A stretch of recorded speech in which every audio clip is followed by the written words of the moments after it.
Hello and welcome to Talent Bytes. I'm your host, Felix Mitchell, and I am really excited that we got the founder of Kinfolk, Jeet Mukerji, on the show today to show us around their amazing People Ops platform. Jeet, welcome. Hey, Felix. Thank you for having me on here.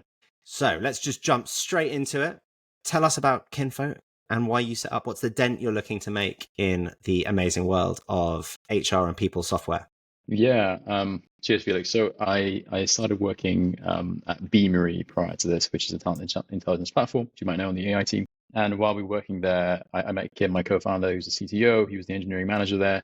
And we were really interested in how do we get the best out of our people. I mean, we spend a third of our lives at work. And while working at Beamery, and then I went on to become a head of product at another work tech company.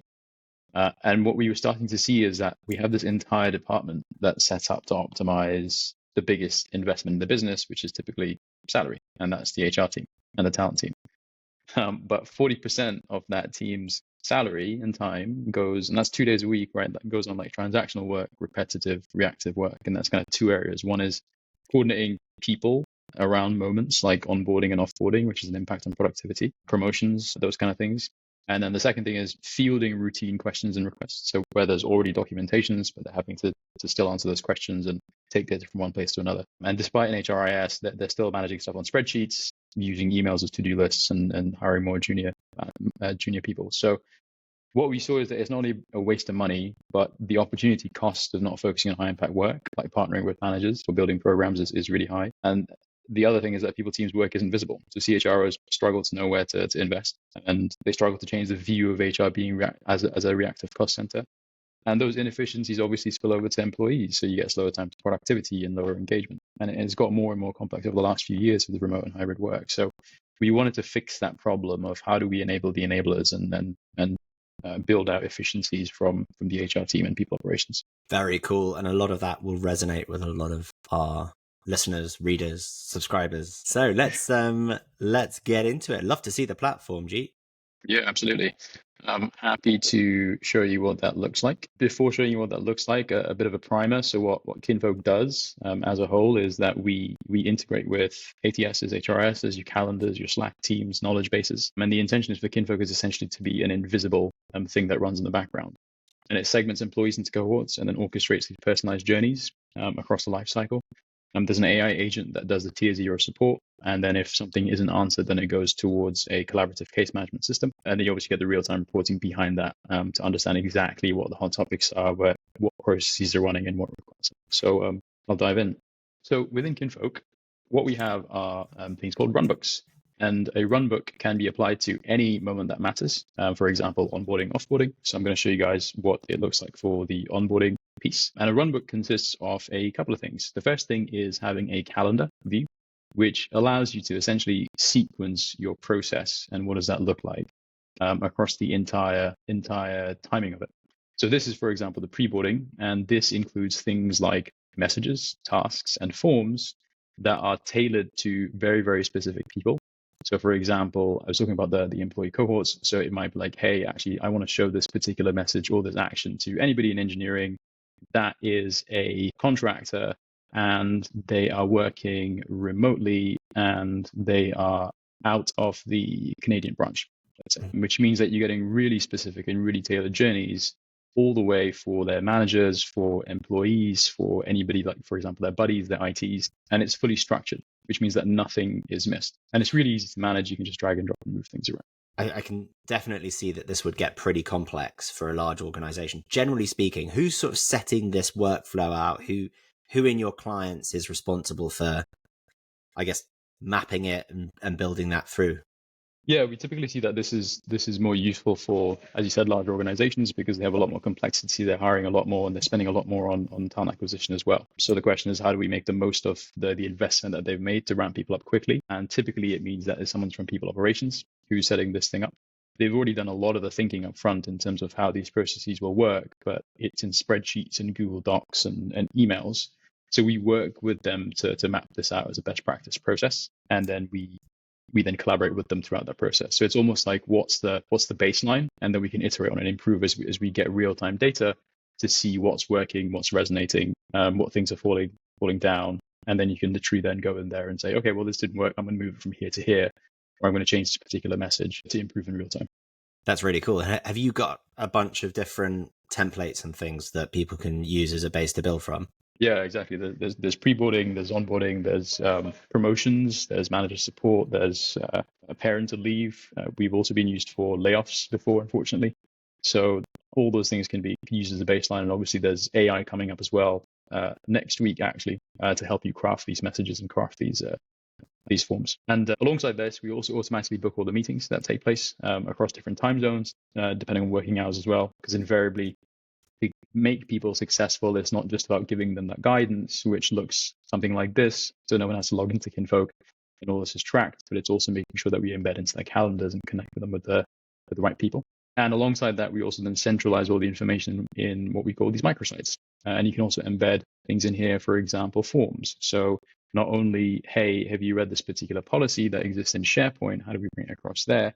But do you understand it? Do you have any questions around it? Would you like to book a meeting? And even trigger things like confirming your previous work history. Or for example, do you need parking? This then has automation behind it that then goes to the person parking. So the HR person isn't having to do emails back and forth with the new hire and then sending it to facilities there.